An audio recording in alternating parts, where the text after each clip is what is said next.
अस्सलाम वालेकुम क्लास 9 कैसे हैं आप सब। उम्मीद करती हूँ आप सब खैरियत से होंगे। हमने एक्सरसाइज चैप्टर नंबर 2 शुरू किया था। एक्सरसाइज 2.1 के हमने 5 तो क्वेश्चन प्रीवियस वीडियो में सॉल्व कर लिए थे। आज हम क्वेश्चन नंबर 6 सॉल्व करेंगे। मेरे पास क्वेश्चन नंबर 6 है, express the following recurring decimal. ये मेरे पास रिकरिंग है and as the rational number p by Q. इनको रैशनल नंबर पे बेसिकली इसमें हमने रिकरिंग डेसिमल फ्रैक्शन को रैशनल नंबर में कन्वर्ट करना है, यानी मैंने उसको p बाई क्यू की फॉर्म में बाई की फॉर्म में कन्वर्ट करना है। और उसने आगे वही कहा है कि क्या कंडीशन होल्ड करनी चाहिए। p बाई क्यू इंटीजर्स होने चाहिए और q जो हो वो not is equal to zero, zero के इक्वल नहीं होना चाहिए। रिकरिंग, अब ये इसके ऊपर जो इसने बार लगाई हुई है इसका मतलब है कि 0.55 ये बार बार आगे रिपीट हो रहा है और ये होता है रिकरिंग फ्रैक्शन में। आगे डॉटेड लाइन शो कर लूँगी कि आगे ये 5 बार बार शो है। और उसके बाद इसको मैंने x के इक्वल किया है और इसको मैं फर्स्ट का नाम दे देती हूँ। अब मैं क्या करूँगी, जो x है बोथ साइड पे 10 से मल्टीप्लाई करवा लूँगी। जैसे कि ये 0.5 है ना, अब मैंने इसको डेसिमल में कन्वर्ट करने के लिए क्या करना है कि ये डेसिमल के नीचे 1 लगा देना है और आगे जितने डिजिट्स होंगे उतने ज़ीरो लगा देने हैं, तो ये 10 बन जाएगा। अब मैं इसको multiply both sides bye 10, multiplying both sides bye 10। अब यहाँ पे मैं 10 से मल्टीप्लाई करवा दूँगी एंड इसको 10 और आगे इसको मैं ब्रैकेट में लिख लूँगी। तो मेरे पास ये हो जाएगा,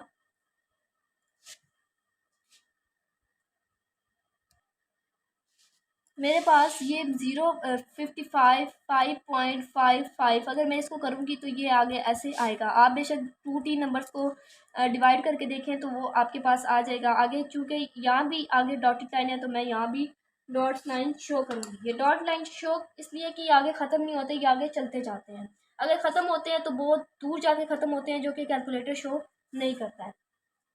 अब इसको मैं सेकंड से रिप्रेजेंट कर दूँगी। अब ये जो 2 मेरे पास बन चुकी हैं, अब मैं इनको सब्सट्रैक्ट करूँगी। इनको बेसिकली हम इक्वेशन का नाम नहीं देंगे, ये इक्वेशंस ही हैं क्योंकि इन दोनों में इक्वालिटी आ गई है। Subtracting 1 and 2। अब 1 क्या थी, 10x minus x is equal to 5.555 minus 0.551। अब ये 10x माइनस एक्स क्योंकि हमने सब्सट्रैक्ट कर रहे हैं एंड फिर इसको मैं ब्रैकेट में लिखूंगी, दरमियान में माइनस का साइन लगाऊंगी और इसको ब्रैकेट में लिख लूँगी। अब 10x माइनस एक्स मेरे पास आ जाएंगे 9x और मैं जब इसको कैलकुलेटर में डिवाइड करूँगी करूँगी तो मेरे पास आ जाएंगे 5 और x इज इक्वल टू, ये 5 है, इधर मल्टीप्लाई हो रहा है, इस x के साथ ये डिवाइड हो जाएगा। और मैंने इसको रैशनल नंबर की फॉर्म में यानी बाई की फॉर्म में कन्वर्ट कर लिया। और कंडीशन क्या होल्ड करनी थी कि ना क्यू ये इंटीजर्स होने चाहिए। यस ये इंटीजर्स ही हैं और क्यू ये क्यू है, ये पी बाई क्यू है ना, ये ज़ीरो के इक्वल नहीं आया मेरे पास। तो मेरे पास यही आंसर है। इसको मैं इस तरह 5 डिवाइडेड बाय 9 और ये मैंने उसको रैशनल नंबर की फॉर्म में कन्वर्ट कर लिया। अब सेकंड क्वेश्चन है मेरे पास। अब मैं इसको x के इक्वल करती हूँ एंड 0 पॉइंट, इसका आपको पता है बार का मतलब है कि ये आगे चलता जा रहा है, इसको मैं 1 से शो करूँगी एंड उसके बाद 0.13 इसको मैं अगर बाई की फॉर्म में कन्वर्ट करने के लिए, क्योंकि मैंने डिवाइड करवाना है तो मैंने उसको जहाँ पॉइंट है मैं 1 लगा लिखूँगी और आगे जितने डिजिट्स आगे 2 डिजिट्स हैं तो 2 ज़ीरो आ जाएगा। तो इसका मतलब है कि मैं दोनों साइड में 100 से डिवाइड करूँगी, जैसे मैंने पिछले क्वेश्चन में 10 से किया था, करवाया था। Multiplying both sides by 100, 100x is equal to, इसको भी मैं 100 के साथ डिवाइड मल्टीप्लाई करवाऊँगी, सॉरी मल्टीप्लाई 100x, तो मेरे पास इसका आंसर आ जाएगा 13.13 एंड सो ऑन। ये मेरे पास सेकंड बन जाएगी। अब ये फर्स्ट एंड सेकंड को मैं सब्सट्रैक्ट कर लूँगी। Subtracting 1 and 2। First 100x minus x, सबसे पहले मैं इसको ब्रैकेट में लिखूंगी, दरमियान में माइनस का साइन लगाऊंगी और देन इसको, तो मेरे पास आंसर आ जाएगा 13 and 100x minus x 99x, x is equal to 13/99। और मैंने इसको, ये मेरे पास रैशनल नंबर की फॉर्म में आ चुका है, तो मेरे पास 0.13 नॉट का आंसर आएगा 13 डिवाइडेड बाय 99, और ये रैशनल नंबर में कन्वर्ट हो चुकी है। अब हमारे पास क्वेश्चन नंबर 3 है, जो कि लास्ट क्वेश्चन है। इसको भी मैं लेट x के इक्वल कर लूँगी एंड 0.6767। अब 0.67 को हमने कैसे पता चलेगा कि मैंने 100 के साथ मल्टीप्लाई करवाया है, पॉइंट के नीचे 1 एंड आगे जितने डिजिट्स हैं, तो इसका मतलब मैं इनको multiplying both sides bye 100x minus 100 bracket में 100x एंड ये मेरे पास आंसर आ जाएगा 67.6767 and so on.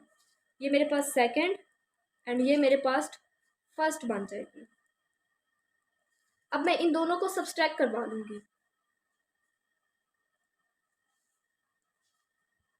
Subtracting 1 and 2। 100x minus x is equal to, सबसे पहले मैं इसको ब्रैकेट में लिखूँगी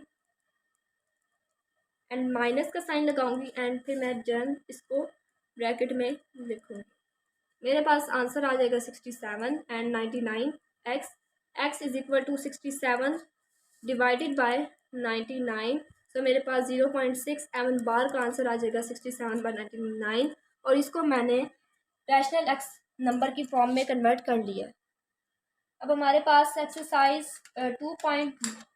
2.2 है, उसको सॉल्व करने के लिए सबसे पहले ये 2.2 है, इसको उसका क्वेश्चन नंबर 1 है। 2.1 कंप्लीट हो चुकी है। Identify the properties used in the following. इसको समझने के लिए हमें सबसे पहले प्रॉपर्टीज समझनी पड़ेंगी। Properties of real number page number 39 पे है। सबसे पहले हमने ये प्रॉपर्टीज समझनी है एडिशन में और मल्टीप्लिकेशन में। सबसे पहले ये है एडिशन में प्रॉपर्टीज, एडिशन।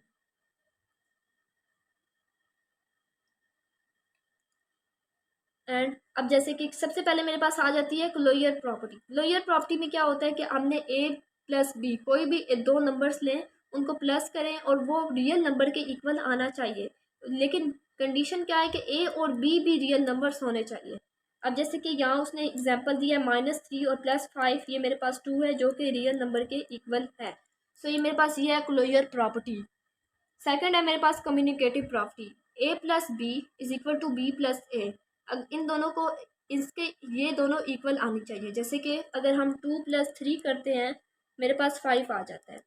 फिर हम 3 + 2 करते हैं तो मेरे पास दोबारा 5 आ जाता है। तो ये क्या है, कम्युनिटेटिव प्रॉपर्टी। एसोसिएटिव प्रॉपर्टी, अब a plus B plus C is equal to a plus B plus C. a plus B आप कोई भी नंबर्स ले लें, जैसे कि यहाँ 5 + 7 है एंड देन 3, 5 + 7 + 3। अब इन दोनों के आंसर इक्वल आएंगे, a plus B C, a plus B plus C, यानी इसमें है वही सारे ए बी सी है, लेकिन उसमें यहाँ उसने a प्लस बी को ब्रैकेट में लिखा हुआ है और c को उसने बाहर लिखा हुआ है ब्रैकेट के बाहर, और उसमें b प्लस सी को उसने ब्रैकेट में लिखा हुआ है और a को बाहर लिखा हुआ है। दोनों का आंसर सेम ही आएगा। तो ये मेरे पास यहाँ पे एसोसिएटिव प्रॉपर्टी है। अब एडिटिव आइडेंटिटी। एडिटिव आइडेंटिटी में क्या होता है कि कोई भी रियल नंबर है, यहाँ पे आपके पास ये कंडीशन दी है a + 0, तो a is equal to 0 + a। अब कोई भी, उसने कहा है कोई भी रियल नंबर हो, जैसे कि अगर 1 + 0 मैं करती हूँ तो ये 1 ही आ जाता है, तो 1 + 0 1 ही होगा, क्योंकि 0 है, 0 के साथ कोई भी चीज़ प्लस माइनस हो तो वो सेम ही आंसर आ जाती है। तो ये there exist a unique real number का एडिटिव आइडेंटिटी, जैसे सच हो ये आपने, और ए रियल नंबर से होना चाहिए, बिलोंग करना चाहिए। एडिटिव रियल नंबर से माइनस भी हो सकते हैं, प्लस भी हो सकते हैं, इंटीजर्स होते हैं सारे। Additive inverse A plus minus A plus A. अब जैसे कि ये ज़ीरो के इक्वल होना चाहिए, A plus minus A is equal to zero is equal to minus A plus A. जब ये प्लस माइनस वैसे ही कैंसिल हो जाएंगे तो ये वैसे ही ज़ीरो के इक्वल आ जाएंगे। अगर ये पेपर में आ जाए तो आपने इसमें एक एग्जांपल, सबसे पहले आप ये कंडीशन लिखें और कोई एग्जांपल दे दें। अब पीछे हमने एडिशन में प्रॉपर्टीज़ पढ़ी थी, अब हम मल्टीप्लिकेशन में प्रॉपर्टीज़ पढ़ते हैं। लोअर प्रॉपर्टी, उसमें क्या था, A plus B belongs to real number. अब इसमें A and B belongs to real number. अब इनके दरमियान में साइन नहीं है, तो इसमें जिनके दरमियान में साइन ना हो तो वहाँ पे मल्टीप्लाई हो रहा है। तो जैसे -3 5 -3 15 और ये रियल नंबर के इक्वल है, बिलोंग कर रहे हैं उससे। कम्यूटेटिव प्रॉपर्टी, जैसे एडिशन में था A plus B is equal to B plus A, इसमें ऐसे A B is equal to B A, तो मेरे पास उसका आंसर सेम ही आएगा। यानी नंबर्स यहाँ वहाँ पे वही नंबर्स वही होंगे, यहाँ पे बी पहले आ जाएगा यहाँ पे, यानी ये जो नंबर यहाँ पे बाद में आएगा वो वहाँ पे पहले आ जाएगा। उन दोनों का सेम ही आंसर आएगा, उससे कोई फ़र्क नहीं पड़ेगा। एसोसिएटिव प्रॉपर्टी, जैसे कि एडिशन में बस आपने यहाँ पे मल्टीप्लाई लगाना है, दरमियान में साइन नहीं लगाना, और एग्जाम्पल दे देनी है। जैसे यहाँ पे 30 इज इक्वल टू 30, ये मेरे पास एसोसिएटिव प्रॉपर्टी है। अब थोड़ा मल्टीप्लिकेटिव इन्वर्स आइडेंटिटी और प्रॉपर्टी में थोड़ा सा यहाँ पे चेंज है कि वहाँ पे मेरे पास A plus O is equal to A plus O plus A, लेकिन यहाँ पे ए प्लस वन, क्योंकि यहाँ पे ए वन इसलिए आया है क्योंकि मल्टीप्लाई, अगर हम किसी भी नंबर को ज़ीरो से डिवाइड करते हैं, ये मल्टीप्लाई करवाते हैं, तो उसका आंसर ज़ीरो ही आता है। लेकिन आइडेंटिटी में क्या आना कंडीशन होल्ड करती है कि आपके पास ज़ीरो आंसर नहीं आना चाहिए। आपने कोई भी यूनिक रियल नंबर चूज़ किया है, आंसर वो यूनिक रियल नंबर ही होना चाहिए। यूनिक रियल नंबर यानी उससे मुराद कोई भी रियल नंबर हो सकता है। अब जैसे कि मैं यहाँ पे 3 चूज़ करती हूँ, 3 सपोज करती हूँ एंड 1, मेरे पास 3 ही आ जाएगा, इज इक्वल 3 ही आ जाएगा। एंड यहाँ पे 1 मल्टीप्लाई 3। अब जैसे यहाँ पे देखें, वो कह रहा है कि ए को अगर 1 से मल्टीप्लाई करवाएंगे तो ए ही आएगा। अगर मैं यहाँ पे 3 और मल्टीप्लाई 1, 3 1 ज़ार 3, ए के इक्वल आया, यानी ए ही आया ना। एंड 1 मल्टीप्लाई 3, तो क्या ये इक्वल है? यस, ये इक्वल है। Multiplicative inverse, for every non zero real number there exist a unique real number inverse. Inverse हमने चैप्टर नंबर 1 पे डिस्कस किया था, यानी इसका मतलब होता है 1 डिवाइडेड बाय ए, जैसे कि -1। अब वो कह रहा है ए -1, वो 1 के इक्वल हो जाएगा, ए -1 ए। अब मैं कोई भी नंबर चूज़ कर लेती हूँ, सपोज मैंने 5 चूज़ किया, यहाँ पे बुक पे भी 5 की एग्जांपल है। अब 5 इन्वर्स यानी मतलब 5 का इन्वर्स 1/5 होगा, तो मेरे पास यहाँ पे 1/5 is equal to 1 is equal to 1/5 multiply 5। 1 इसलिए आया कि ये मैं कट करूँगी तो वो 1 ही आंसर आ जाएगा, तो ये मेरे पास मल्टीप्लिकेटिव इन्वर्स है। आज हमने एक्सरसाइज 2.1 का question number last question number 6 solve किया है, एंड क्वेश्चन नंबर एक्सरसाइज 2.2 के लिए क्योंकि उसका क्वेश्चन नंबर फर्स्ट 1 सॉल्व करने के लिए हमें कुछ प्रॉपर्टीज़ समझनी थी, तो हमने प्रॉपर्टीज़ एडिशन, रियल नंबर की प्रॉपर्टीज़ एडिशन में और मल्टीप्लिकेशन में समझी है। हमने नेक्स्ट वीडियो में हम एक्सरसाइज 2.2 का क्वेश्चन नंबर 1 सॉल्व करेंगे। अल्लाह हाफिज़।